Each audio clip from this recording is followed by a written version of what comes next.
자, 우리가 야고보서를 살펴보고 있는데요. 야고보의 세계는요, 파편적이지가 않죠.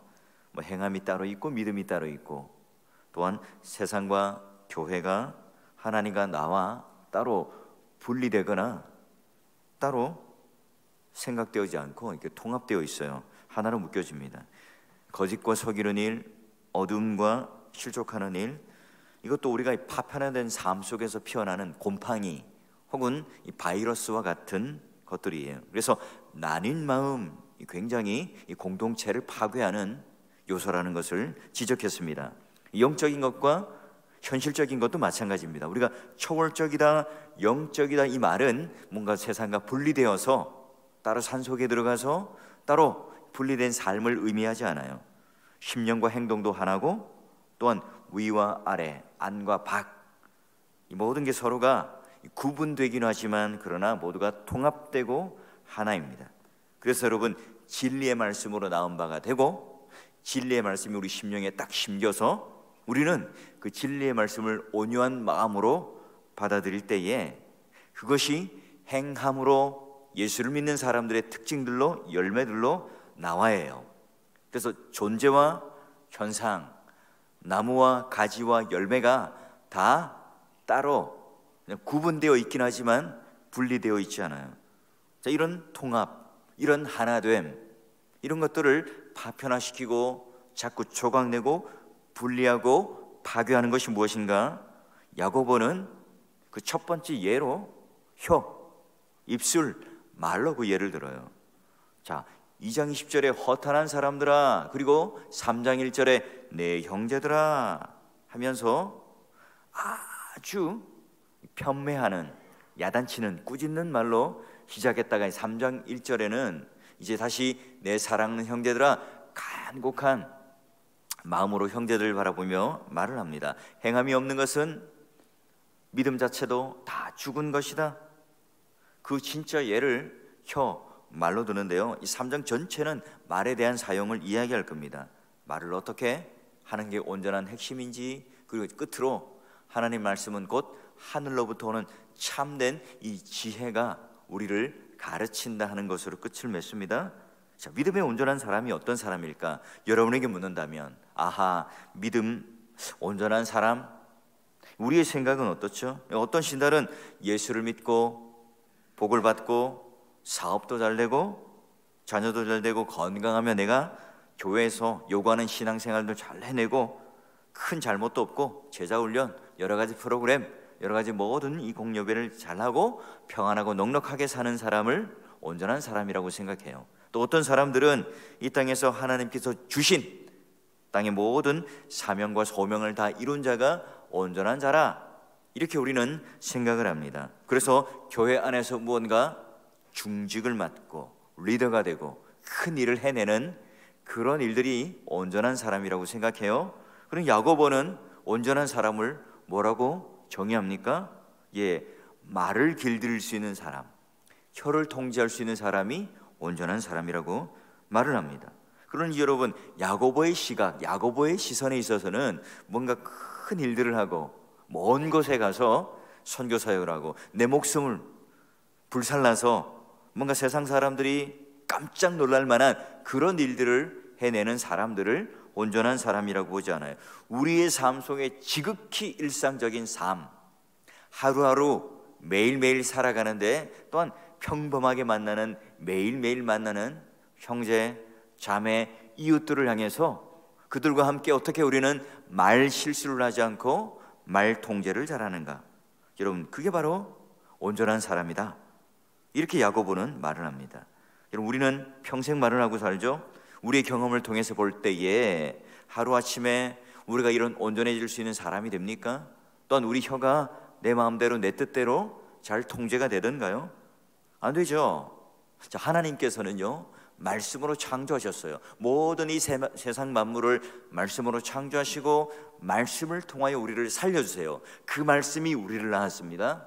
그러니 하나님께서 하시는 말씀은 생명의 꽃을, 생명의 열매를 피워내요. 그런데 마귀는 어떻죠? 말로 인류를 파탄에 이르게 합니다. 마귀가 내뱉는 말들은요 다 우리를 죽음에 이르게 하죠. 첫 인류 아담을 보십시오. 하나님께서 그를 흙으로 빚으시고 코에 생기를 후하고 불어넣으심으로 말미암아 그는 인격적인 존재, 말하는 존재가 되었습니다. 소통하는 사람이 되었어요. 그가 이제 독초하는 것이 좋지 못하여 하나님께서 그의 갈비뼈를 취하여 하와를 창조하셨죠. 자, 이때 아담이 눈을 딱 떴을 때 제일 첫 번째 했던 말이 뭐죠? 내 뼈 중에 뼈요, 살 중에 살이라. 이건 인류 최초의 말이었는데요, 시요, 음악이요, 문학이요, 예술이었습니다. 존재 그 자체를 인정해주고 살려내고 또한 그 존재 자체를 정확하게 꿰뚫어보는 지혜의 언어였죠. 그런데 그 인류가 여지없이 무너뜨려지는 그 시작도 말입니다. 그 언어의 배후 세력에 누가 있죠? 뱀. 예, 유사한 말로 거짓으로 찾아와서 언어의 그 독소, 그 거짓말을 딱 주입시켜요. 하나님 정말 그랬어? 그랬단 말이야? 라고 하는 식으로 살짝 흔들어 놓아요. 이런 말은요, 사람을 살릴 수도 있죠. 반면 한 사람의 생애를 여지없이 무너뜨릴 수 있습니다. 겉에 난 상처는요, 아물죠. 곧 고통이 없어서요. 그러나 오늘 우리 마음속으로 이 말 통해서 입은 이 내상은요, 계속해서 우리를 골마 터지게 만들어요. 예수 그리스도를 영접한 우리들도 거짓말, 이 쓴뿌리에 이 뽑히지 않은 그런 거짓말과 이 상처 주는 말들을 얼마든지 또한 하고 살아가요. 자, 그러기에 야고보 사도는요, 그 공동체를 향해서 이렇게 말합니다. 내 형제들아, 너희는 선생된 우리가 더 큰 심판을 받을 줄 알고 선생이 많이 되지 말라. 자, 첫 번째는 선생. 자, 2절에는 이후에 우리 모든 공동체를 얘기하는데요, 여기 선생은 누구를 가리킬까요? 예, 교회를 순회하면서 하나님의 말씀을 가르쳤던 교사들이에요. 그 교사들의 한마디의 가르침에 따라 이 교회 공동체가요, 생명으로 설 수 있고 또 무너뜨려질 수 있는 중요한 그런 하나의 기점에, 기로에 서 있어요. 많이 선생이 되지 말라, 이 말은 숫자로, 너희들이 많은 숫자로 선생이 되지 말라는 게 아니라 너희들 너무 많이 가르치지 말라는 거예요. 이 잘못된 것을 너무 많이 가르치지 말라는 겁니다. 이 초대교회는 여러 은사들이 있었죠. 예, 매우 존경받는 아주 중요한 은사가 뭐예요? 바로 가르치는 거였어요.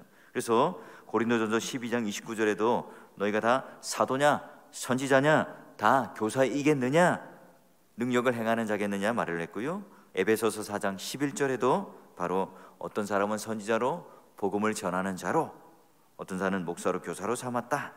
예, 지금 그때도 가르치는 이 역할들이 굉장히 중요했어요. 당연히 여러분, 이 지위의 은사나 능력에 걸맞지 않은 사람들이 나타났어요. 이 교사의 직분을 원하는 사람들도 많았습니다. 그래서 여러분, 이 교회 안에 그런 은사가 없는 사람들 또는 그렇지 않은 사람들을 이 속아내는 일들에 대해서 바울은 철저하게 검증을 하고 또한 그 일을 했었어요. 사도 바울 역시 갈라디아에서 보시면 이 할례를 주장하며 퍼뜨리는 유대주의적 교사, 이 잘못된 교사들에 대하여 엄중히 그들을 경고하죠. 개들이다, 행악을 삼가라 얘기합니다. 여러분, 이런 거짓 교사들은요, 교리적으로 도덕적으로 많은 문제를 일으켰습니다. 당시 여러분, 거짓 교사들이 많았던 시대적 배경이 뭘까요? 이 당시 때 최고의 학문은 수사학입니다. 수사학이라고 하는 것은 웅변, 연설, 논리, 예, 그 말하는 법입니다. 이걸 다 공부하고 나면 광장에 나가서 모든 청중들 앞에 연설을 해요. 게다가 자기의 논리로 그들을 설득시켜요. 그럼 여러분, 청중이 많이 모이기 시작하죠. 청중들이 많이 모였다는 것은 바로 재력, 인기를 말하는 거예요. 재정적 수입이죠. 그런 관례적인 형태가 있다 보니 사람들은 유행병처럼 좋아했던 게 바로 이 수사학을 배워서 많은 사람들 앞에 가르치려 했어요. 오늘날 우리가 유튜브 아닙니까? 크리에이터가 되어서 예, 1인 동영상을 가지고 사람들에게 그 얼마나 좋아요 또는 구독자 수가 많은가에 따라 돈이 얼마나 버느냐 형성되는 거. 여러분, 또 홍대, 이 동성로 이런 데 가보면 젊은이들이나 또는 음악을 하는 사람들이 기타 하나 메고 와서 기타도 치고 만담도 늘어놓죠. 왜 그러죠? 그러면 거기다가 돈을 쏙 넣습니다. 당시에 그런 꽤 인기 있는 가수들, 오늘날로 치면 유튜브에 있어서 크리에이터와 같은 그런 유행병처럼 번졌던 게 길거리나 또는 광장에 자기의 논리와 자기 연수를 했던 교사들이 많았다는 겁니다. 자, 이런 교사들이 어디로 들어와요? 수입원을 가지기 위해서 교회 안으로 흘러 들어옵니다.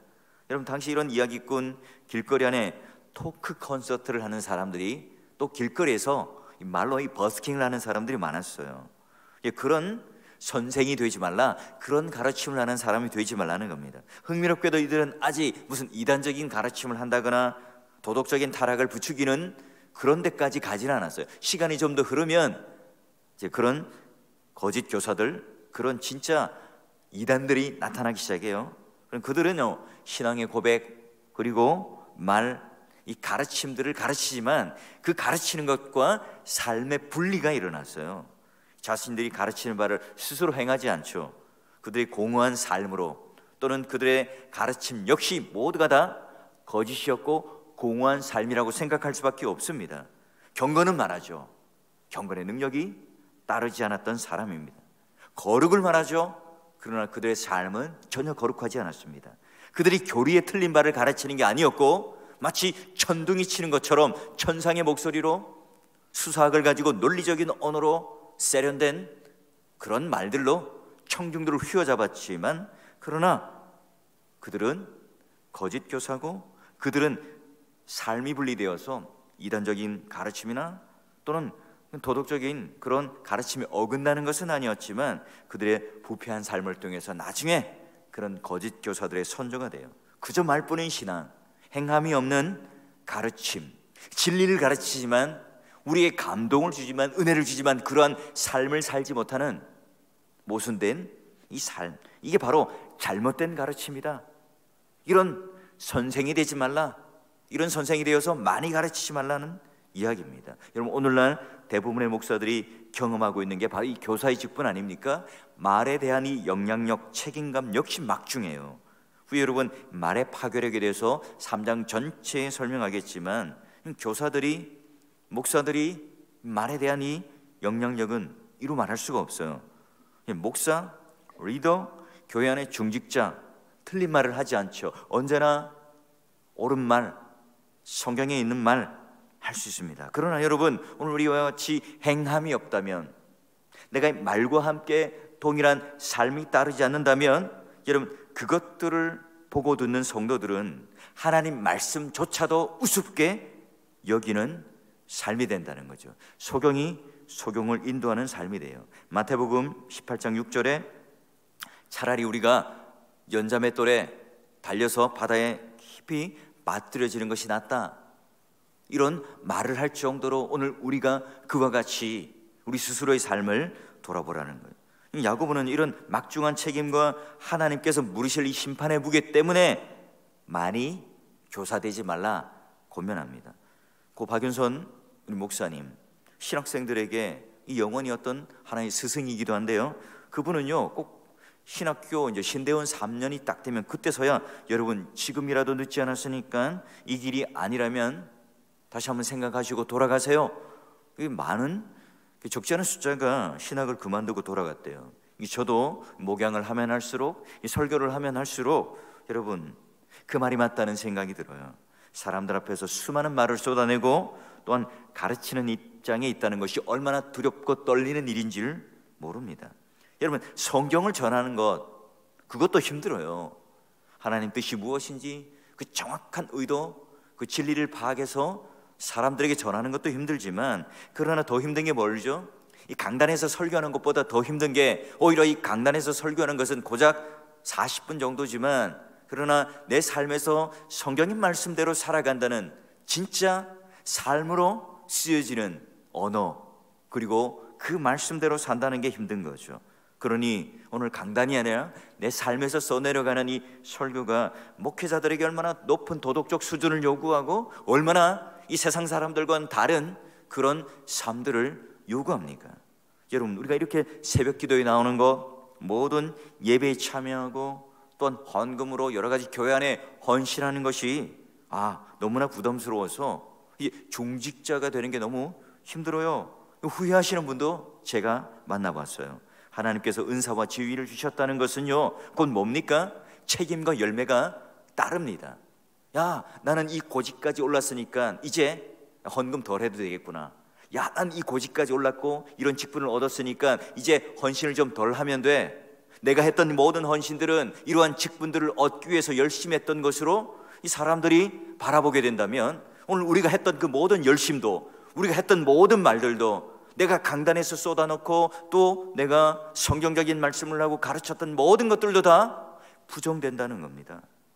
여러분, 오늘 심판의 기준은 그것이 어떠한 일이든지 사소하거나 크거나 하나님께서 우리에게 맡겨주신 충성이지, 자기 헛된 영광을 구하는 그 결정력, 그 일의 크기, 일의 분량이 아니라는 거죠.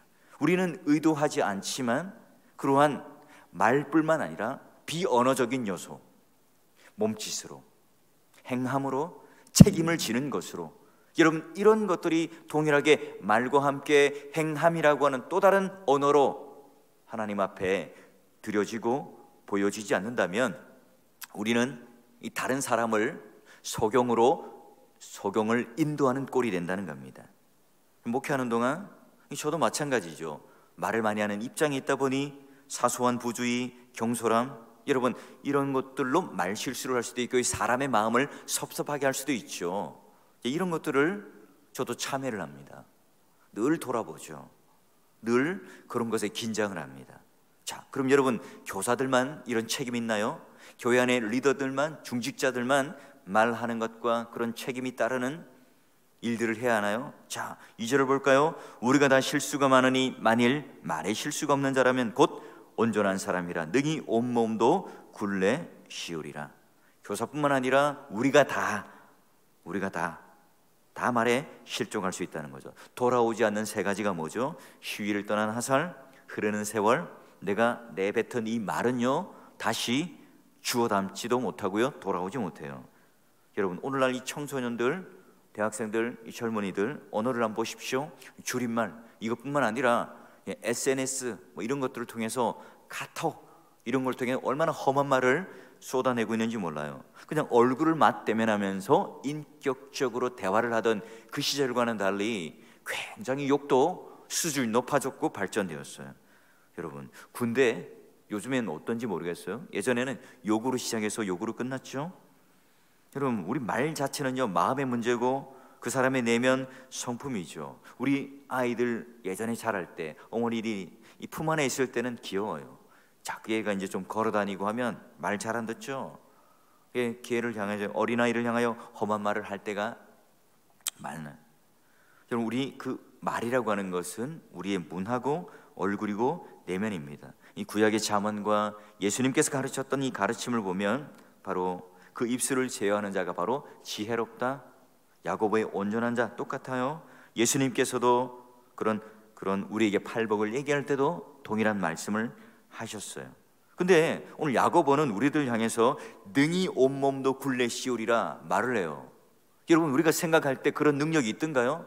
잘 되던가요? 어떻게 가능하죠? 여러분, 오늘 야고보서에서 너희는 능히 할 수 있다, 이 개념이 굉장히 중요합니다. 너희들이 의지를 가지고 각오하고 결단하면 된다, 이걸 지금 야고보는 말하는 게 아니죠. 야고보의 행함의 모든 전제는 어디에 있다고요? 믿음, 예수 그리스도 안에라고 하는 믿음에 전제되어 있어요. 자, 여러분, 재밌는 장면이 어디냐면 마태복음 15장 29절부터 31절을 보게 되면요 재밌어요. 여러 아픈 병자들이 와요. 장애인들이 쫙 오는데, 자, 처음에는 말 못하는 사람이 제일 뒤에 있습니다. 말 못하는 사람과 기타 여럿을 데리고 와서, 근데 예수님께서 고쳐주셨는데 31절 보니까 말 못하는 사람이 먼저 말합니다. 아하, 하나님께서 제일 먼저 이 주님 앞에 찾아온 사람들 중에 제일 먼저 고침을 받은 자 순서가 바뀌어 있습니다. 수많은 문제를 가져왔고 수많은 아픔을 가져온 사람들 중에 가장 먼저 말 못하는 자를 치료하여 주셨어요. 누가요?